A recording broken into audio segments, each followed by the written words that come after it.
sa pagdiriwang ng muling pagkabuhay kaysa na iyong anak na minamahal.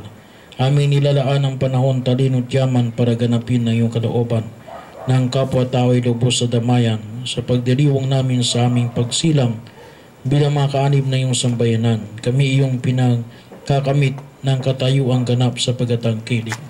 Kaya kaysa ng mga anghel na nagsisiawit ng papuri sa iyo ng walang humpay sa kalangitan, kami nagbubunyi sa iyong kadakilaan.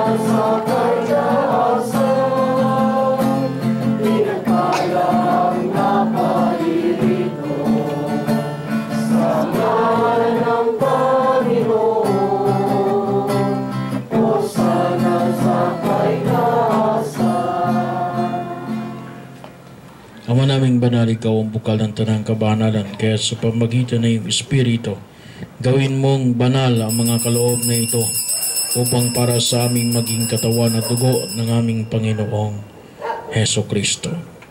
Bago niya pinagtiis ang kusang loob na maging handog, ginawakan niya ang tinapay, pinasalamatan kanya, pinaghati-hati niya yon, iniabot sa kanyang mga alagad at sinabi, tanggapin ninyong lahat ito at kanin ito ang aking katawan na inihahandog para sa inyo.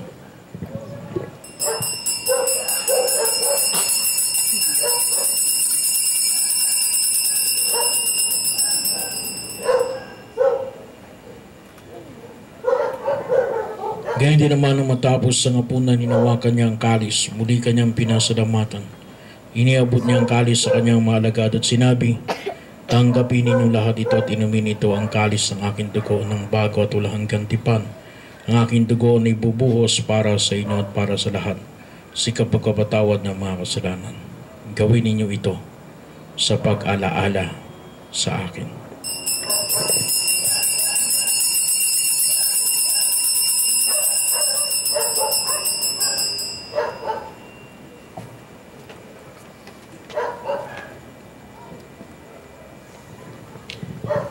Pagbunyi natin ang misteryo ng pananampalataya.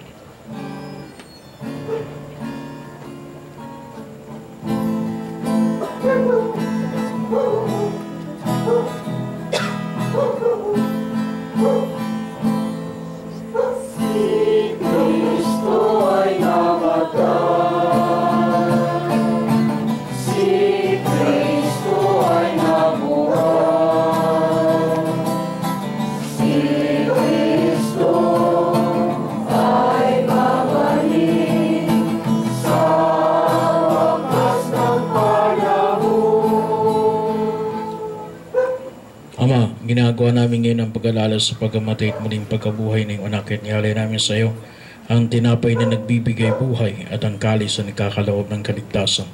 Kami nagpapasalamat na kaming minarapat na tumayo sa harap mo para maglingkod sa iyo.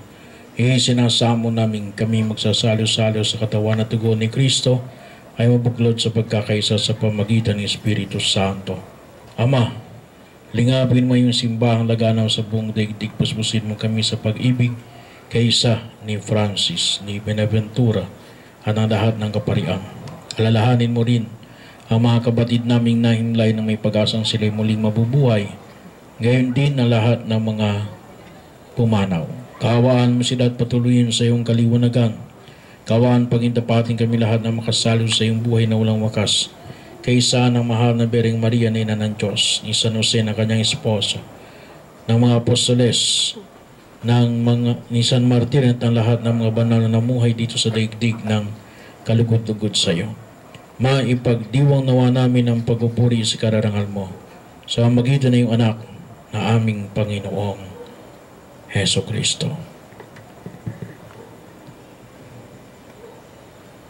Sa pamamagitan ni Kristo, kasama niya sa kanyang lahat ng barangal papuri sa iyo, Diyos amang makapangyarihan, kasama ng Espiritu Santo, magpasawalang hanggan.